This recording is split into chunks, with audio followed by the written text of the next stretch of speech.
At the time of this recording, we're on our 13th ranked season in League of Legends. Since a lot of players only began playing within the last couple of years, a lot of us are not familiar with the way the game used to be in its early days. Because of this, I thought it'd be fun to compare the game we know and love today to what things were like back in Season 1.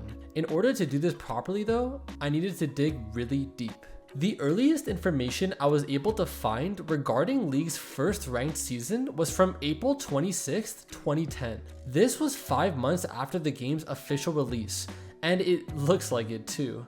Look at this webpage. Oh my god. Anyways, basically the point of this page was a Q&A or question and answer between the players and the president of Riot Games, Mark Merrill. The question we're focusing on is from a player named Dragon Glove. I had to check if this player was still active, and it looks like they've moved on to bigger and better things. He asked when Season 1 was starting. Mark, or Tryndamere, answered with this. He mentioned that there was a preseason, however, I couldn't find any information on that, and that the official date of Season 1's beginning wasn't decided yet. Jumping to July 9th of the same year, Riot Pendragon announced that Season 1 would kick off on the 13th. It seems a lot of people liked dragons back then.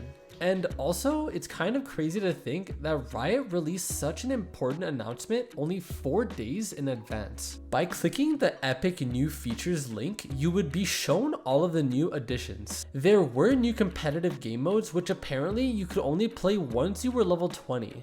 Which of course now you can only play ranked if you're level 30, along with having to own 20 different champions. The first game mode shown was 3v3 pre-made. This is referring to the original Twisted Treeline map, which was not only reworked down the road, but eventually was sadly removed in 2019. It looked pretty cool though.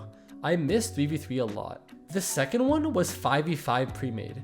This was kind of like the ranked flex that we have today, except you had to queue with 4 other players to participate. The person who invited players to their lobby beforehand would be given the task of banning 2 champions from being played that match. This rule applied for 3v3 pre-made too, meaning in Season 1, these modes only allowed a total of 4 bans per match. Considering now we have 165 champions, it makes sense that we've had 10 bans for a while. Finally, they introduced 5v5 solo.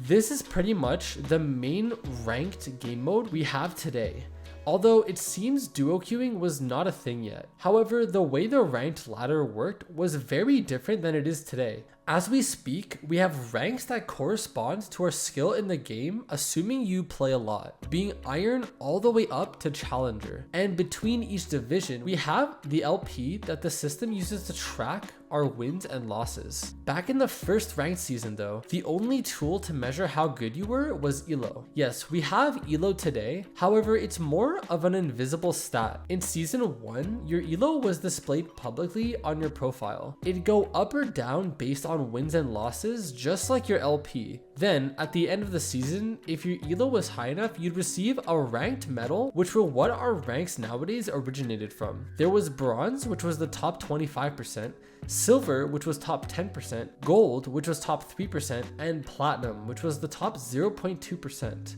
If you were Plat or Gold, you'd receive Victorious Jarvan. While we still have the Victorious skins, all that exclusivity was thrown out the window, which is lame. Additionally, you received Judgment Kayle if you played ranked in Season 1 at all. Interestingly enough, I was able to dig up all of the top 25 players in each of these ranked game modes, and I think it's cool seeing some players that are still relevant today in some way. They also mentioned that casual matches would only be blind pick, and obviously today, blind pick still exists. However, now we have the draft mode with the same lobby style as ranked. In terms of other game modes that existed at the time, there was something called Proving Grounds. The point of this game mode was to help new players figure out the game in a more isolated environment. It was 1 lane and was 5v5. This ended up being redesigned into Howling Abyss, or ARAM, which stands for All Random, All Mid. Now that the game modes are out of the way, I'd like to cover the differences between the Summoner's Rift from Season 1 to the one we have now. Reviewing this footage from a ranked match in Season 1, we can see that this pretty much looks like a whole different video game. This was actually a clip clip from when Riot made us a Halloween themed map, but I go more in depth about this in my last video, which you should definitely check out. Here's a clip of Summoner's Rift without any holiday theme. I could go on and on about what looks different because obviously it's all different. So I'm going to focus more on actual map structure stuff. First off, there are no alcoves. Those were added in 2019. Another thing is, as you can tell, the map has a lot more bushes than it does now. I think this change was really nice since it makes the gameplay feel more clear. However, our similarity to these bushes is in the Ocean Soul map, which has many bushes and plants growing all over. Speaking of the Ocean Soul, we can show off the Dragon of Season 1. It didn't offer any global buff, and we also did not have Dragon Souls. This one was only worth global gold. Since we're on the topic of objectives, we should look at the Baron Pit. The cute little Rift Herald we know now used to not exist. It was just Baron Nashor, and he looked like this. Also, at the time, Baron did not buff your minions either. Moving into the jungle, the camps in Season 1 were the homes of monsters that looked way different to the ones in Modern League. Starting off with the Gromp, which used to be the white. This camp was similar to Gromp, where it had a lot of health and damage. Next is Blue Buff, which used to be an ancient golem and was accompanied by 2 small lizards. The Wolf camp has always been wolves, just less menacing. Next, we have the Wraith camp, which consisted of 1 larger monster and 3 little wraiths. This is now inhabited by the raptors. The old red buff was a giant lizard with a knife, and 2 smaller lizards. Finally, the Krugs used to be a big and small golem that looked the same as Blue Buff pretty much. Also, Scuttlecrab did not exist. These camps switched to the modern ones in 2014 when Riot reworked the entire Summoner's Rift. There were also no utility plants like the honey fruits. Now we're going to take a look at the items. However, there were so many that no longer exist in the game, I figured I would just show off the items that still exist today in some way. Starting off with Aegis of the Legion, which used to be its own full item, however now it's a component within other items. Also, Tiamat and Last Whisper were the same in the sense that they were their own full items, while now they're just components. Morellonomicon used to be called Morello's Evil Tome, and it did not apply grievous wounds. However, it gave cooldown reduction. The Zhonya's ring was so broken that they split it into 2 items, being Hourglass and Deathcap. The rest of the items are more or less pretty much the same, or similar enough to the point where I don't really care to go in depth. Summoner spells may have been the most broken mechanics